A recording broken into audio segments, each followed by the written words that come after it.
where we can actually put us in a place where the American people feel can actually we can take on inflation.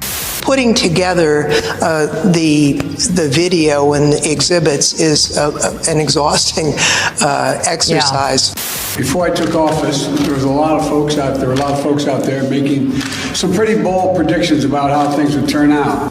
Gas prices going $5, $6, $7 for a gallon. The White House press secretary, KJP, is in way over her head. Had a really rough day yesterday. There's some delays in the Jan 6 committee hearings tomorrow. And also some bold predictions were made by a previous president about the current president. Somebody put together a really interesting compilation that we'll play towards the end of the show. All that and more coming up on this episode of Daily Caller Live. My name is Jobob. Daily Caller Live starts right now. 3, 2, 1. Here we go! Might be the only brown guy on earth named Jobob. That is actually her name, Jobob.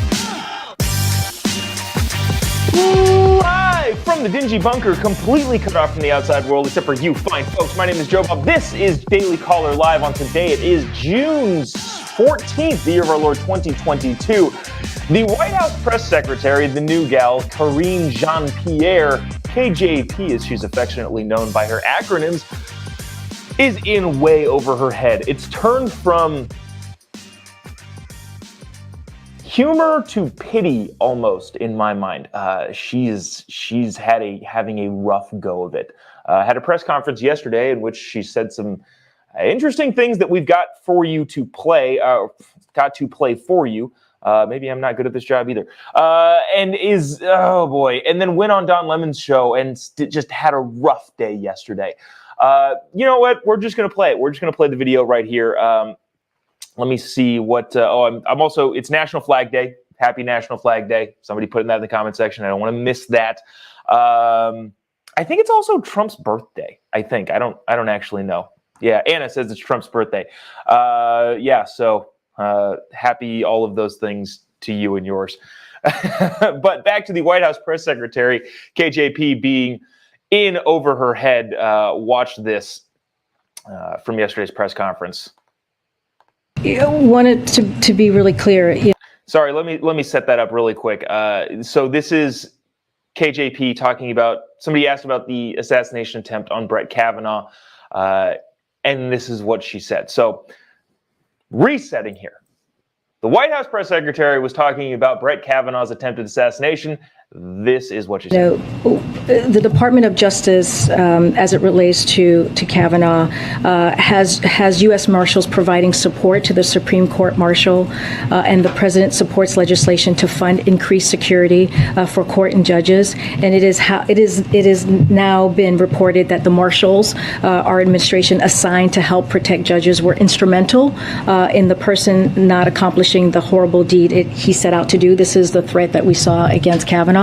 And so we have taken this very seriously. Like you said, we have condemned it. The president has, and we will continue to do so. Okay, so some backlash on that. The president has not condemned it. Joe Biden has not talked about it publicly. I don't think he's made a public appearance since it happened, I believe over the weekend. Actually, no, it happened, last Thursday? Yeah, he hasn't been publicly available to make any sort of comments. President Biden has not condemned the assassination attempt on one Brett Kavanaugh, Supreme Court Justice. So again, just kind of, she's in over her head, doesn't really know what she's doing. I got this other clip too that, so there's that. She's saying things that haven't happened. And the thing is, you got to know better to say things of what clearly is fact checkable. You can make claims of this will do this or this should do this, and we expect this to happen. Like, we all understand spin, but just flat out saying the president has condemned this action, maybe to you in private, but he hasn't done it on a public platform, and you should know that, being the press secretary. Again, it's gotten from, I think she's bad at this job, to, oh my gosh, she's so bad at this job. I feel bad for her. Which again, I tweeted earlier, I'm sure she's a nice enough person, but holy cow, she is in way over her head. Then somebody asked about baby formula, and you're gonna hear, if you're just listening to the podcast here, you're gonna hear long seconds worth of silence. We'll explain to you what happened after that if you're listening to the podcast. If you're watching, get a load of this. This is, again, KJP just in way over her head. So I have two questions on baby formula. So first, what is the latest update the White House has received on the current infant formula situation across the country? Yeah, let me see if I have anything new for you on that. I think it's been a couple of days since we have been asked that question.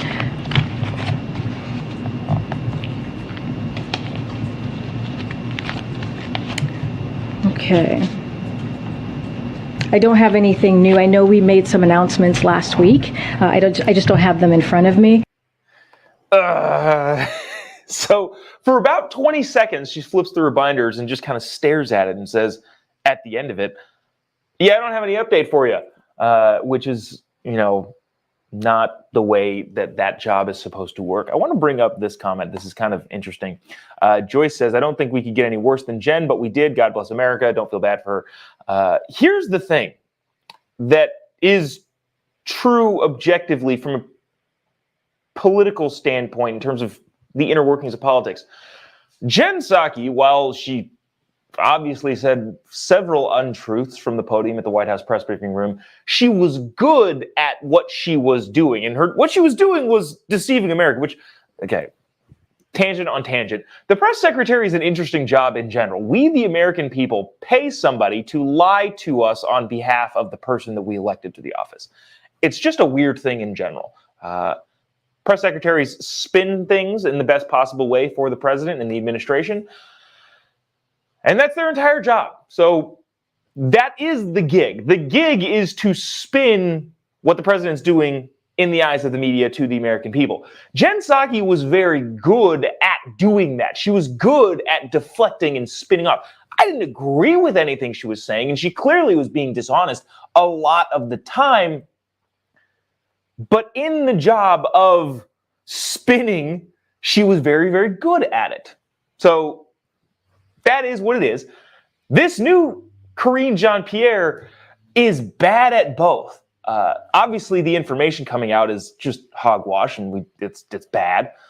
But she's not good at lying about it. Like, get better at lying, I guess, is what I would say is the job of the White House press secretary. Which again is crazy. It's crazy that we pay somebody to lie to us, and we all know it too. Like, everybody in the media also knows it. Like, but the taxpayers, it's a whole thing. To make matters worse, yesterday she went on Don Lemon's show and further exemplified her ineptitude at the job of talking. Watch this from Don Lemon yesterday. They also say that last year's stimulus package, which you mentioned, contributed to inflation. Karine, does the Biden administration bear some responsibility for this? So, first of all, the American Rescue Plan met the moment, and it has put us in a place where we can actually put us in a place where the American people feel can actually, we can take on inflation. What I mean by that is we've seen growth, right, with as I mentioned, more than 8 million jobs, and now we're transitioning into a stable growth. The president actually wrote an op-ed to discuss that himself, lay out his plan on how we're going to bring down inflation. And so that's really important. In order to take this on, we got to have be in a good historic economic place, which is where we are right now. Dude, like, okay, so just from an optics standpoint, just from watching her try to spin that, she wasn't good at doing that. Don Lemon said, well, does the administration bear any responsibility? A normal press secretary, and I'm making this up off the top of my head here, would say, we've reached some challenges in this administration. The economy has been difficult to work with, but we're working as hard as we can to do what's right for the American people. We're working to bring gas prices down. We're working to bring inflation down, and we're working with the Fed to try and figure out how we can make it easier on American lives. That's what you say, but she's said something else. well, the people are in a good position. Historically, we're in a great position to do X, Y, Z. And I thought this was an interesting stat. Somebody quote tweeted her on that clip saying, when she said, from when he got into office, we're in a pretty good position. From when he got into office, gas was $2.39 a gallon. Inflation was at 1.4%. It's at 8.5% now. The markets were higher, and Trump was leading America. Yeah, that's the partisan part.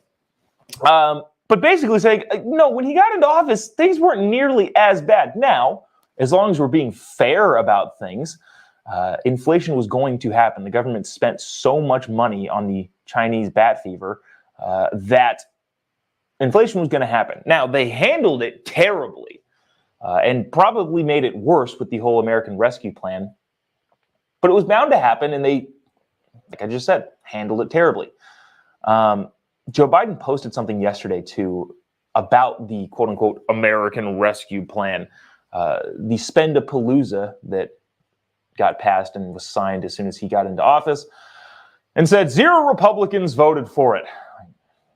Yeah, because they didn't want to vote for more inflation. So there's that. So yeah, that's kind of it. Oh, dang it, I wanted to bring that comment up, but I think it's gone and I lost it. Somebody said Jen Psaki was an accomplished liar. Yes, that's exactly what I'm trying to say. The job is lying. Now that's bad in and of itself, but she's just bad. This KJP is just bad at doing that job in being a bad job to do. I want to get to this. I thought this was kind of funny. We won't labor on this too much.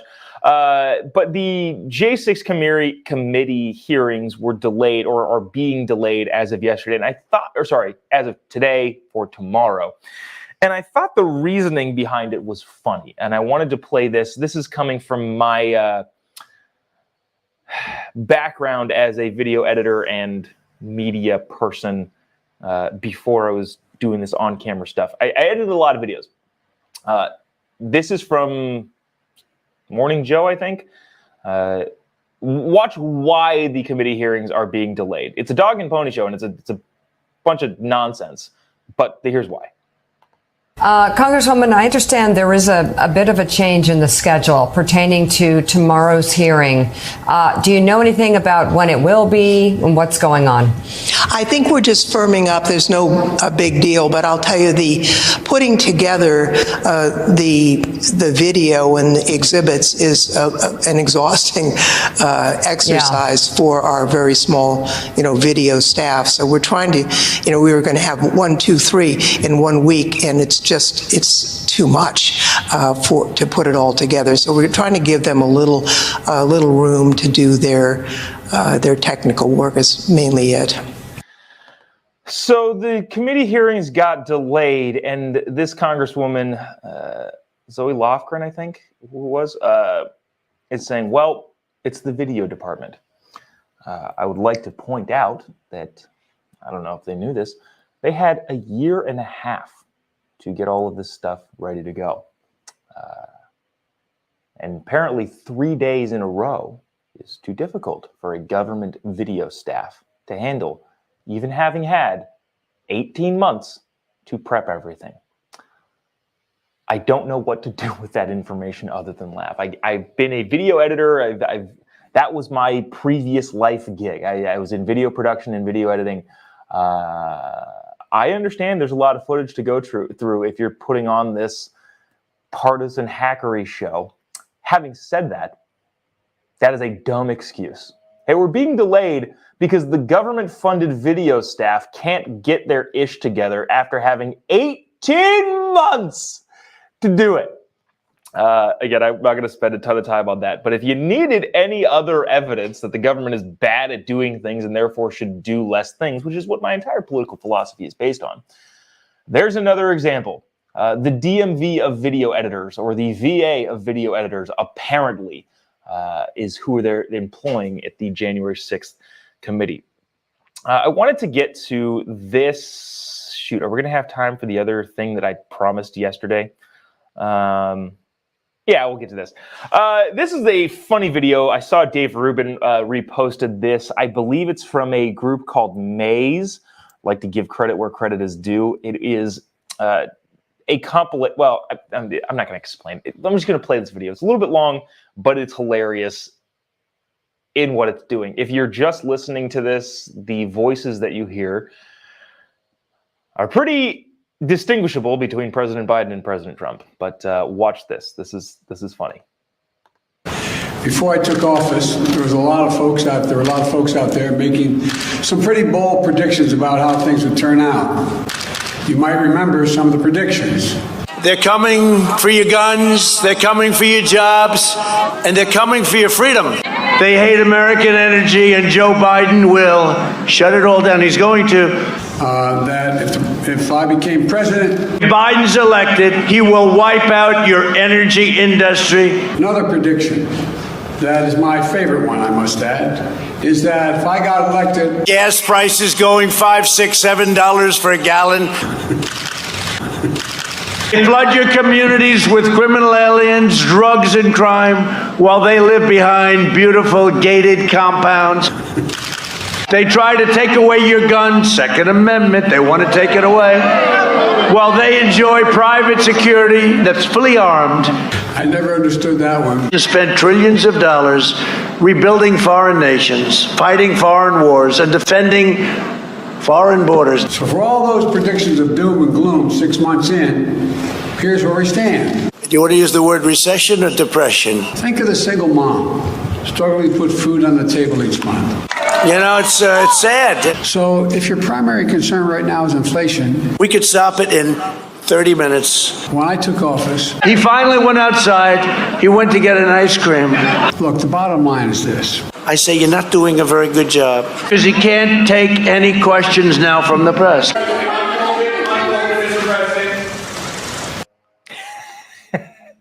I just thought that was really well done and very well put together. So I wanted to play that. And, you know, we do have time. So that there's no more commentary on that. We do have time for this that I wanted to get to. Biden throws shade on Kamala. So the dynamics between the president and the vice president are always interesting. You got to remember, generally speaking, the person that is chosen to be the vice president often, not often, all the time, has their own political aspirations. Generally speaking, they probably ran for president against the person that won the nominee of his or her specific party. In that, you have now two very cutthroat people that are supposed to be together and hold hands and join in unity. That is no different than what's going on in the current White House. Kamala Harris, if you remember, ran for president last time around against Joe Biden. Remember on the debate stage, I was that girl on the bus that just didn't work. I wouldn't break my watch there. That didn't work at all in terms of getting her votes. I think she was at like 3% of the vote and had to drop out before Iowa.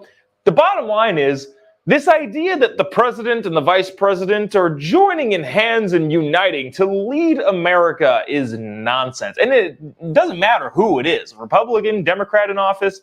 The vice president and the president generally butt heads because they both are type A personalities that are go-getters and want each other. Like the president wants to make sure the vice president doesn't get their job, and the vice president wants the president's job. So they butt heads quite a bit.